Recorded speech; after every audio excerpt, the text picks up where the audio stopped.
Welcome to Wonder TV. I am Lori Spicer Robertson, and today we are going to define Renaissance woman and mother. What does that mean to you? Is that you? Is that me? I'd say yes, it's all of us.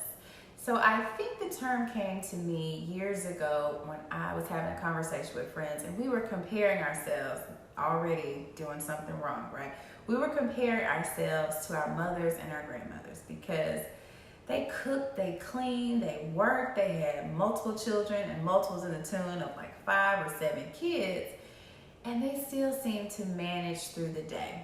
Now, granted, they were our mothers, so they didn't really talk to us about all the trials and tribulations that they had going on. But if you think about how we show up today, we're no different than them. We just do things a little bit differently, right? I think about my great-grandmother. I was blessed to know my great-grandmother. She owned hair salons. My maternal grandmother would wake up every day at 3 a.m. before she walked to work, where she cleaned homes, to make homemade biscuits for my grandfather. My paternal grandmother, she is known as the chef in our family, and she might shuck 40 bales of corn for a Thanksgiving dinner, which I have no bone in my body to want to shuck corn for that many people. And then my mother, who has always been a bi-professional because she's so talented in many areas, I sucked up all of those things from those women. I just may not show up just the way they do or just the way they did, but I still have my own motherhood journey and I still show up as a Renaissance woman. And so what's a Renaissance woman? If you try to look it up, the sad part is what you're going to see is a Renaissance man. They may not even have a definition for what the term Renaissance woman is. And so today we'll define it for you. We see a Renaissance woman as someone who is gifted in many, many areas, but yet can navigate and balance with sincerity and humility the beauty and chaos of life, right? This is a woman who proudly wears her superwoman cape, but she is smart enough and has learned how refreshingly awesome it is to retire that cape sometime so that she can recalibrate herself and show up as her best self. She is the embodiment of beauty, brains, and bossdom. She can not only manage and maintain her queendom, but she can come into your boardroom or hers and totally take over because she's a mother. She's a woman. She does not tolerate whining without solutions. She can remain calm under pressure, and she is the ultimate innovator and problem solver today. That's your Renaissance woman, and that's your Renaissance mother. So in a recent conversation a friend and I were having with our mentor, she moved into dangerous territory as well, and she was comparing motherhood of then and motherhood of now.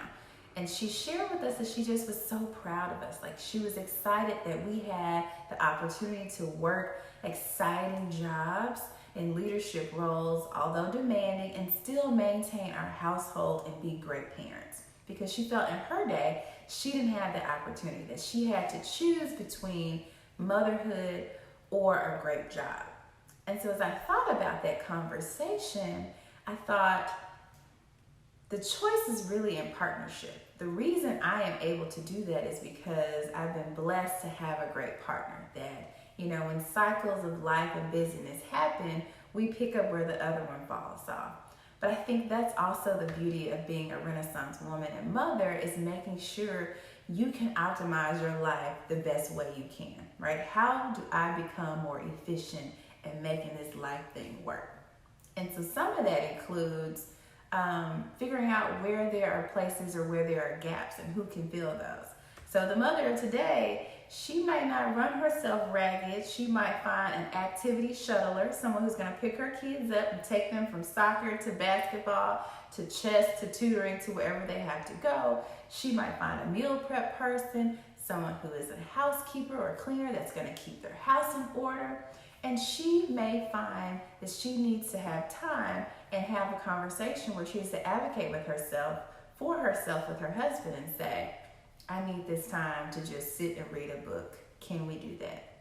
And I think that's the beauty of being a Renaissance woman and mother. It doesn't make you perfect, but it definitely makes sure that you give grace to other women and mothers, because this journey of womanhood is difficult. And once you add that new role of being a mother, it can be taxing and rewarding.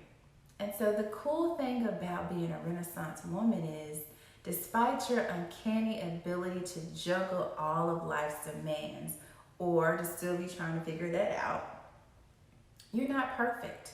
And you know you're not perfect. But I think you have the opportunity to strive for excellence, and that you can settle in the moment and accept, if not then, especially for today, that you too are a Renaissance woman, you're a Renaissance mother. And we're happy to share that with you today. Thanks for tuning in to Wonder TV, and we look forward to seeing you in the next show. Have a good one.